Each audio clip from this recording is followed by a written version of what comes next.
സ്കൂളൊക്കെ വിട്ട് വരുന്ന മക്കൾക്ക് ഇതാ ഇതുപോലത്തെ ഹെൽത്തി ഡ്രിങ്ക് ഉണ്ടാക്കി കൊടുത്താൽ തീർച്ചയായിട്ടും അവർക്ക് ഇഷ്ടപ്പെടുമേ. അപ്പോൾ ഇതെങ്ങനെയാണ് ചെയ്യണമെന്ന് കണ്ടു നോക്കാം.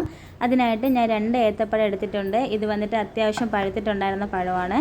ഇതിലേക്ക് 1 ഗ്ലാസ് പശുവും പാലാണ് കേട്ടോ ചേർത്ത് കൊടുക്കുന്നത്. അപ്പോൾ ഇത് തിളപ്പിച്ചാറ്റിയ പാലിനെ ജസ്റ്റ് ഒന്ന് ഫ്രിഡ്ജിൽ വെച്ച് തണുപ്പിച്ചെടുത്തിട്ടുണ്ട്. അപ്പം അതിൻ്റെ 1 ഗ്ലാസ് പാലും അതുപോലെ തന്നെ ആവശ്യത്തിന് മധുരം ചേർത്ത് കൊടുക്കാം. ഞാനിപ്പോൾ ഇവിടെ 4 ടേബിൾ സ്പൂൺ പഞ്ചസാര ചേർത്ത് കൊടുക്കുന്നുണ്ട്. അതിനോടൊപ്പം തന്നെ 5 കാഷ്നട്ടും കൂടെ ചേർത്തതിന് ശേഷം നല്ലതുപോലെ തന്നെ നമുക്ക് അടിച്ചെടുത്തിട്ട് വരാം. അടിച്ചെടുത്ത കൂട്ട് നമുക്കൊരു ബൗളിലേക്ക് മാറ്റി കൊടുക്കാമേ. ഇനി ഇതിലേക്ക് 1 ആപ്പിൾ ചെറുതായിട്ട് കട്ട് ചെയ്തത് ചേർത്ത് കൊടുക്കുന്നുണ്ട്. അതുപോലെ തന്നെ ഒരു ഏത്തപ്പഴം തന്നെ കട്ട് ചെയ്ത് ചേർക്കുന്നുണ്ട്. ഇതിൻ്റെ ഒപ്പം കുറച്ച് കസ്കസ് ചേർക്കുന്നുണ്ട്.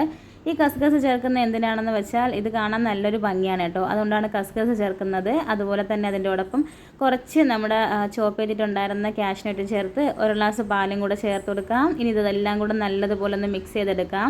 അപ്പോൾ നിങ്ങൾക്ക് ഇനിയും പാല് വേണം എന്നുണ്ടെങ്കിൽ ഒന്നുകൂടെ ജസ്റ്റ് ഒന്ന് നോക്കിയിട്ട് ഒഴിച്ചു കൊടുക്കാമേ. ഇനി നമുക്ക് എന്ത് ചെയ്യാം, സെർവ് ചെയ്തെടുക്കാം. അപ്പം ഫ്രൂട്ട്സ് കഴിക്കാത്ത കുട്ടികൾ കാണും, ഇതുപോലെ ചെയ്തെടുത്താൽ തീർച്ചയായിട്ടും അവർക്ക് ഇഷ്ടപ്പെടും. അതുപോലെ തന്നെ നല്ല ഹെൽത്തി ആയിട്ടുള്ളതാണ്. അപ്പം ഏത് ഫ്രൂട്ട്സ് വേണമെങ്കിൽ നിങ്ങൾക്ക് ചേർക്കാവുന്നതാണ്, അതുപോലെ ഏത് നട്ട്സും ചേർക്കാം.